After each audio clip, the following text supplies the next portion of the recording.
Imagine you are looking at a giant puzzle. You have all the pieces on the table, and you are trying to make them fit together to see the beautiful picture. But no matter how hard you push or how much you turn the pieces, they just do not fit. The edges are wrong. The shapes do not match. That is exactly what is happening right now with a very famous story. We are talking about Meghan Markle, Prince Harry, and the day their son Archie was born. For a long time, people just listened to their story and nodded their heads. It sounded like a movie. But now, people are starting to look closer. They are picking up the puzzle pieces and realizing something is very wrong. A loud voice has spoken up. Candace Owens is asking the hard questions that nobody else wanted to ask, and she is not alone. There is a secret whisper coming from inside the hospital where it all happened. A person who works there, an insider, has decided that they cannot keep quiet anymore. They are sharing secrets that were supposed to stay locked behind closed doors forever. These secrets change everything we thought we knew.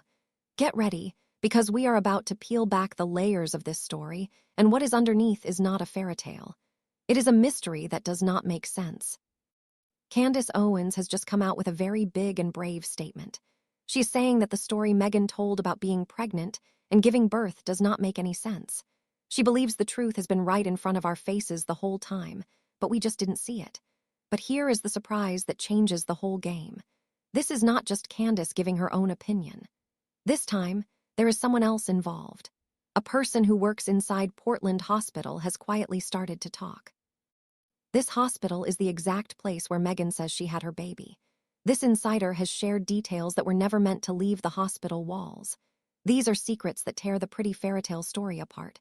Once you hear these details, you will start to see why so many people are confused. Everyone is asking the same big question. What actually happened on the night Archie was born? To understand this better, we need to look back at the past. Do you remember Prince Harry's book called Spare? It was supposed to be a very honest book. It was supposed to show us what really happens inside the royal family. But hidden inside all those pages about feelings and family fights, there was one little sentence. That one sentence quietly blew up the whole story. Harry wrote that Meghan had 2 epidurals, she gave birth at Portland Hospital, and they were back home at Frogmore Cottage within just 2 hours. 2 hours. To a regular person, that sounds really fast. But to anyone who has ever had a baby, that sounds impossible. To doctors and nurses who work in hospitals every day, that timeline is not just strange. They say it simply cannot happen. Let us look at this timeline in a very simple way. We need to look at the map. The drive from Portland Hospital in the city to their home at Frogmore Cottage takes 1 full hour. That is a long drive. It takes 60 minutes just to be in the car. So, let's do the math. Harry said they were home 2 hours after the baby was born.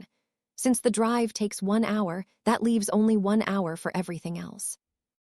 That means within just 60 minutes, Meghan finished giving birth and recovered from 2 strong pain medicines called epidurals. Yes, 2 of them. Then, the doctors had to check her to make sure she was okay. The nurses had to check the new baby to make sure he was breathing right and healthy. They had to fill out all the discharge papers and sign forms. They had to pack up all their bags. They had to get the security guards ready and the car seats set up. Then they walked out to the car.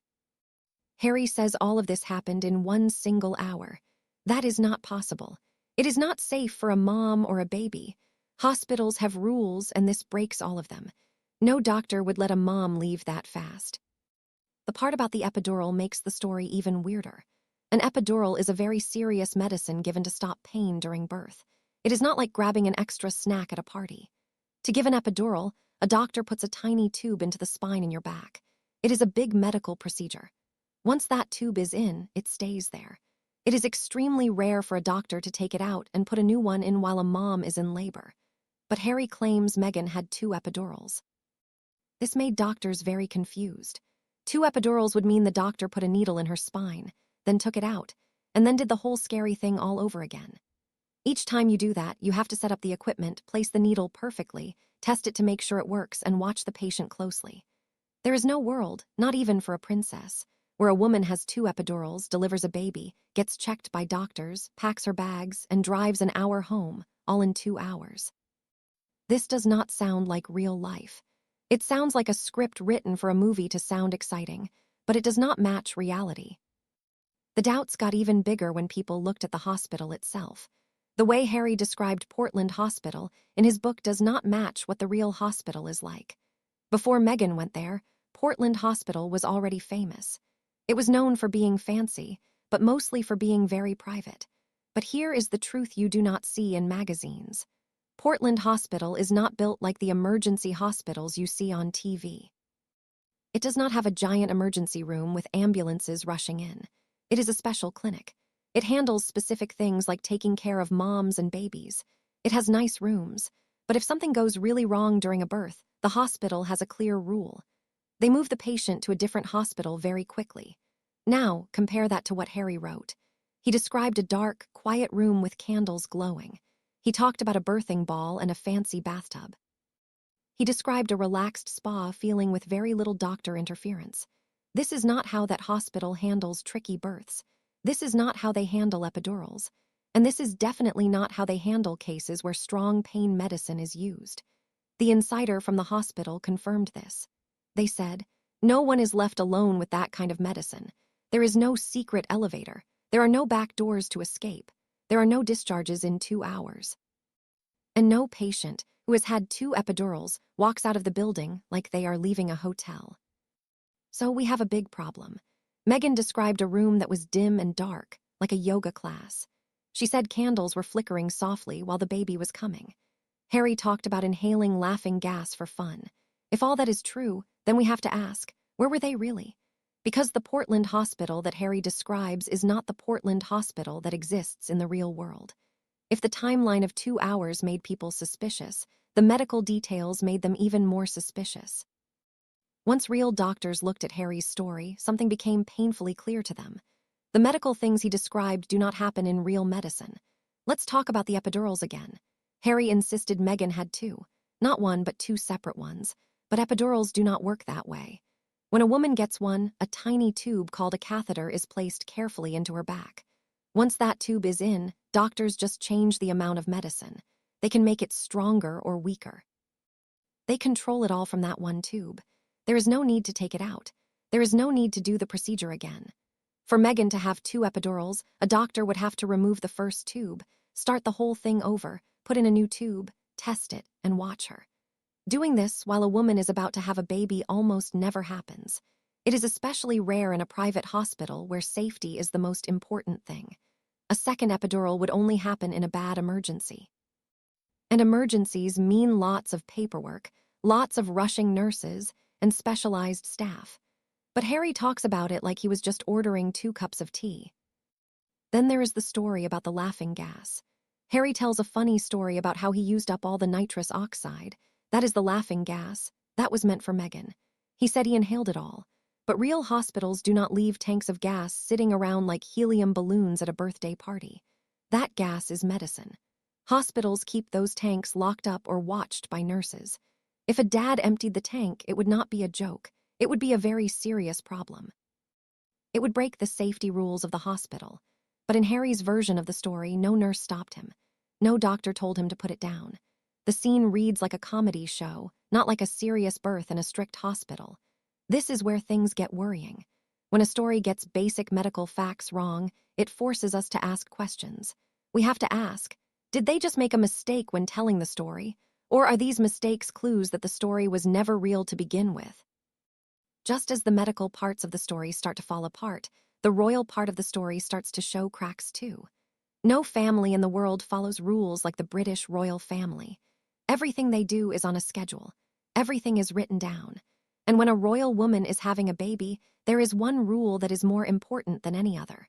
The queen must be told immediately. That is not just an old tradition or a superstition. That is the official royal procedure. It is the rule they followed for Prince William, for Princess Kate, for Princess Diana, and for every royal baby before them. But according to people who looked into this, something very strange happened with Meghan. The queen was not told. There was no phone call. There was no alert. There was no signal that a royal birth was starting.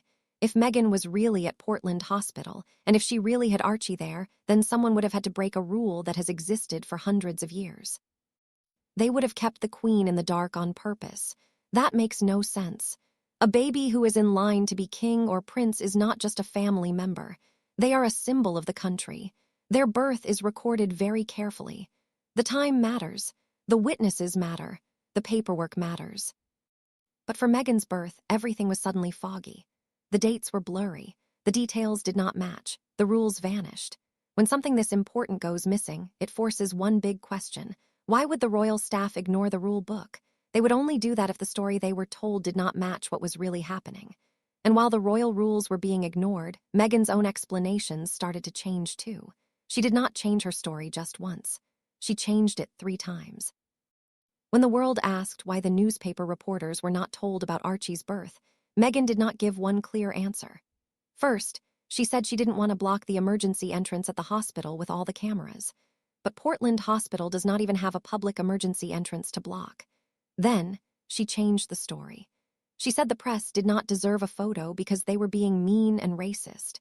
That is a very emotional reason, but it is very different from the first reason. And then came the third version. She said that they actually did tell the press, but the press just didn't show up. 3 different reasons for one single moment. 3 stories that do not agree with each other. 3 changing explanations that create more confusion than truth. None of these stories match what actually happens when a royal baby is born. The press is always told through official ways. They do not just guess or wait around. This pattern of changing stories is important. Investigators know that when a story changes that many times, it usually means the real truth hasn't been told yet. This is where the story becomes really shocking. The biggest crack in the story is still waiting to be seen. If Meghan's story had only been a little bit unusual, people might have just shrugged their shoulders.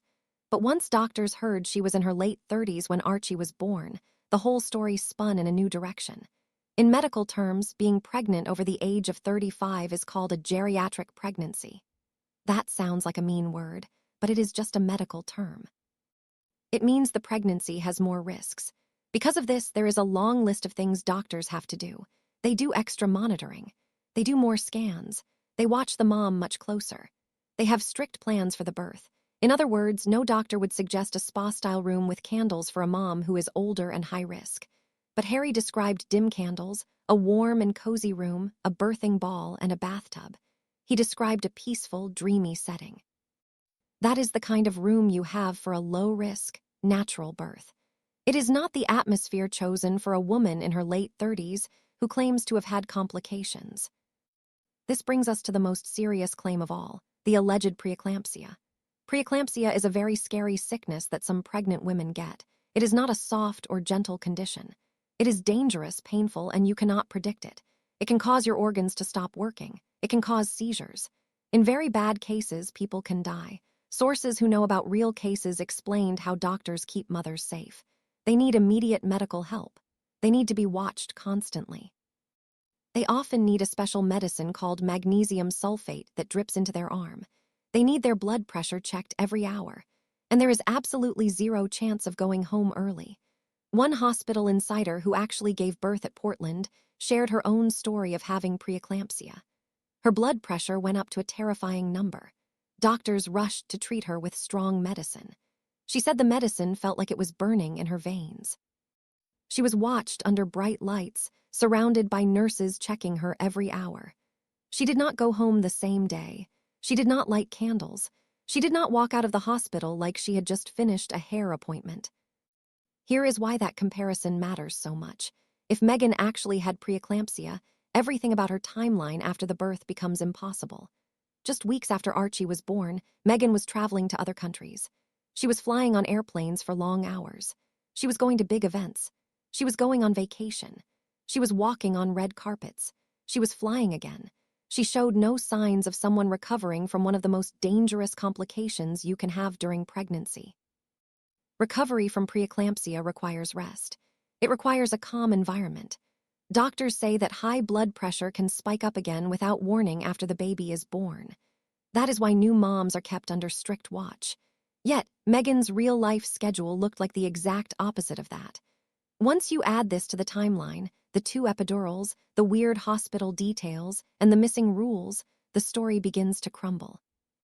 The smaller cracks, the ones people rarely talk about, make the story break apart even faster. Every big story has small details that seem harmless until you look closely. In Meghan's case, These little details tell us a lot. Let's start with the chicken. Harry claimed he slipped out at 2:00 in the morning to pick up Nando's chicken for the hospital room. But according to staff who know the hospital, Portland has private chefs who work 24 hours a day. You can order food at any time. Also, Nando's closes around 11:00 p.m., so not only was the restaurant closed, but the hospital's fancy room service could have brought Meghan anything she wanted without Harry leaving the building. Then there is the secret elevator. Harry described a hidden hallway, almost like a secret tunnel for royals. But hospital workers, when asked directly, confirmed there is no secret elevator. There are no hidden exits. There is no special royal hallway. Patients, even royal ones, are wheeled through normal hallways. Then comes a deeper problem. Who actually delivered the baby? For months, newspapers said it was a specific doctor. But later, another doctor said they were not involved. Some papers had to fix their reports because they got it wrong. Confusion about which doctor delivered a royal baby is not a small mistake. It means something was hidden or misunderstood from the very start. And now we reach the final part of this investigation. This is where everything comes together. Every story Meghan and Harry have shared about Archie's birth was wrapped in warmth. They talked about candles glowing, dim lights, soft music, and a magical rush out of the hospital to their quiet home. It sounded like a fairy tale. It sounded like a perfect memory that they wanted to protect. But fairy tales only work when no one looks behind the curtain. Because once you pull the curtain back, the glow fades away. The questions start to appear. The truth begins to breathe on its own. We have the testimony from the insider. We have the impossible 2-hour timeline.